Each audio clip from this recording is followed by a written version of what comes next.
fazer o meu ranchinho na beira do rio só pra me pescar. Pra fugir do barulhão da cidade grande pra não estressar.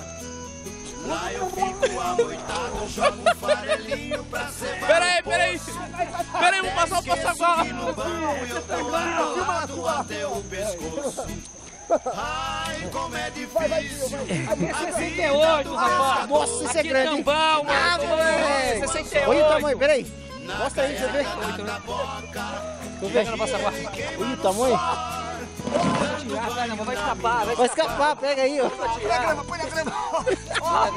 Vai que é grande. Vai. Segura. Ai. Dá pra chutar o peixe. Nossa, esse é quantos quilos aí? 78. 78. Pega a balança aí, vamos bater. Pega a balança, vamos levantar ele com a balança. Depois com as mandioca e joga Ai. pra estragar. Claudiano, vem segurar aqui, você consegue. Peixe graúdo eu faço Pronto. tudo pra não Olha lá, trabalhar. já. Tá, viu? Ele tá respirando mais, ó. Você colocou a mão na guerra dele. Vamos bater uma foto. Você pôs a mão na guerra. Vamos bater a foto. Com anzol, Põe na água. Vai morrer, cara. Vai morrer. da boca. É grande, olha. Dia ele queima no sol, dando banho na minhoca. Quantos quilos dá esse aí, Guinho? 78. Nossa, esse é o recorde, nego. Entra lá no YouTube, lá, Rafinha Minhoca, vocês vão ver lá. Ah, Vai